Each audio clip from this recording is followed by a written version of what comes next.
Okay, continuing with the related rate problems, let's look at the ladder. This is basically a classic problems discussed in calculus. So let's say we have a 20-foot long ladder that leans against a vertical building. So basically the ladder is basically represented here by this line right here. And the building is the vertical section where Y is. So that's the vertical, that's the building. So we're given that the ladder slides away from the building at a rate of 2 feet per second. So if we let X be the horizontal distance that the ladder is from the building, then we could say that dx over dt is actually 2. So dx over dt is 2, that's the rate. And it's positive 2 because X is actually increasing. Now, we want to know how fast the ladder is sliding down the building, so what we want to know is the rate that Y is changing. So we need that rate. And then what we can do is, let's see, it says how fast is the ladder sliding down the building when the top of the ladder is 12 feet. So let's say the top of the ladder, let's say this is right here is 12 feet. And so from here to here would be 12. And so basically, if you use the Pythagorean theorem, you can actually find out where the ladder is, what the X value is using the Pythagorean theorem. So basically what you would do is, you know the ladder is going to be 20. It's never going to change. So the ladder is going to stay at 20 feet. So this piece has got to stay at 20 feet. And so actually it's probably going to be farther out here. But anyway, the ladder is going to be 20 feet. So if you use the Pythagorean theorem, you know if you take 20 squared minus 12 squared, and then take the square root of it, you can find the X value when Y is 12. And so use the Pythagorean theorem to get X. And so you know when Y is 12, X is 16 if you go ahead and use that Pythagorean theorem. Now, no matter where this ladder is during its slide, the relationship between X, Y, and 20 is going to be this. X squared plus Y squared is going to equal 20 squared. So since I know that that's how these variables are related, now I can find the way the rates are related by taking the derivative with respect to t. So the derivative of x squared with respect to t is actually 2x times dx dt. The derivative of y squared with respect to t is 2y times dy dt. And of course the derivative of 20 squared is actually 0. And now if you divide, you can actually divide everything here by 2 to get rid of these 2's. So divide this by 2, and 0 by 2. And this is the relationship that we get between the rates. Now all I have to do now is plug in what I need and solve for the unknown. Or plug in what I know and solve for the unknown. So I know that x is 16.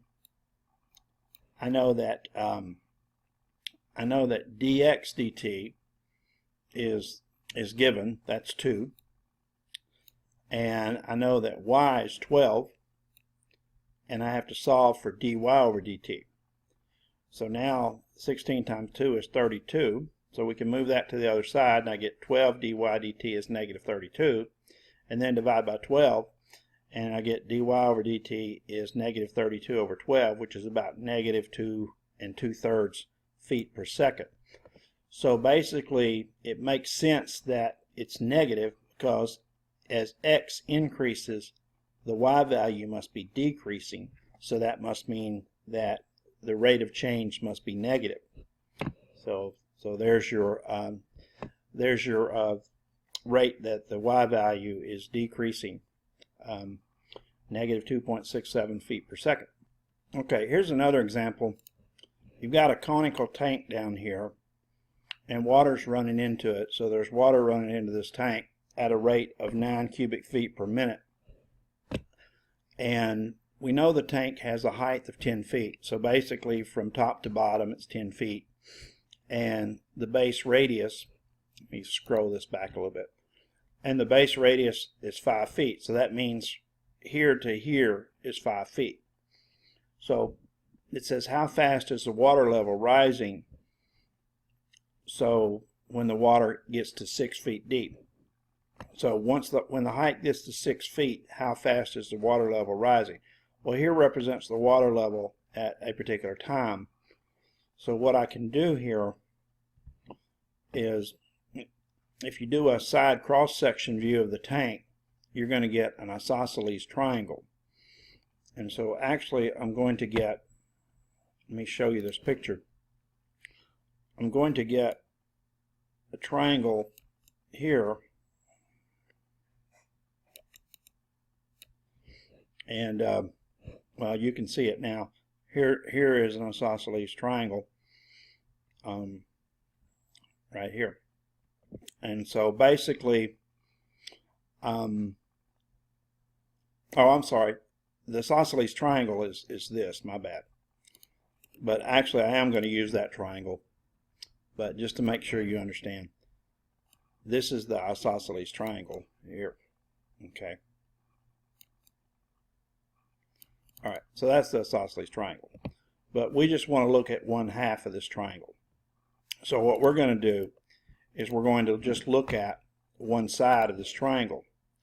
So basically what I'm going to do is I'm going to look at just,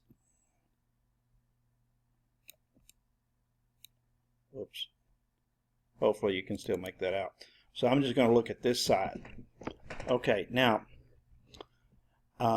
this triangle right here that I just drew has a height of 10, and the base up here, call this the base is 5. Okay, well, wherever the water level is, well, that triangle is going to be, that triangle right here, that triangle is going to be a similar triangle. So that triangle there is going to be a similar triangle. And let me change its color for you so you can see it a little better. So that triangle is going to be a similar triangle to the bigger triangle. So since that's going to be a similar triangle, then I know that the ratio of this 5 to 10 is going to always have to have the same ratio no matter what height the water's at, that this radius right here and this height are also going to have that same relationship. So using similar triangles, I know that this base 5 over 10 has got to equal r over h. So then you can take that and solve it. If you cross multiply, you get 5h equals 10r. So if you take 5h equals 10r, then you can solve for r, divide both sides by 10, and you get r equals 1/2 h. So now I basically have a relationship between r and h. All right. So now let's go to the volume of a cone. And basically what I wanted that relationship here for was so I could eliminate one of the variables. See, now since I know that r is, this is the formula for the volume of a cone, I know that r is 1/2 h, so I can replace r with 1/2 h here. And then when I simplify that, and you can do the algebra to simplify that, but you're going to get 1/3 pi, and then you're going to get 1/4 h squared. So 1/3 times 1/4 is 1/12. You're going to have pi, and then you're going to have h squared times h. So put all that together, and you get the relationship between volume and height is actually this relationship. And now you can take the derivative of both sides with respect to t. So this would be dv over dt. And if you, and this 1/12 pi is just a constant. So when I differentiate the right hand side, just take the derivative of h cubed. Well, the derivative of h cubed, of course, is going to be 3h squared times dh over dt. Okay, but if you put that 3, multiply that 3 by the 1/12, that's where the 1/4 comes from. So 3 times 1/12 is 1/4, and of course I also had a pi. So I have 1/4 pi, and then the h squared dh over dt. And so there's the relationship between the rates dv over dt and dh over dt. Now I can sub the given information.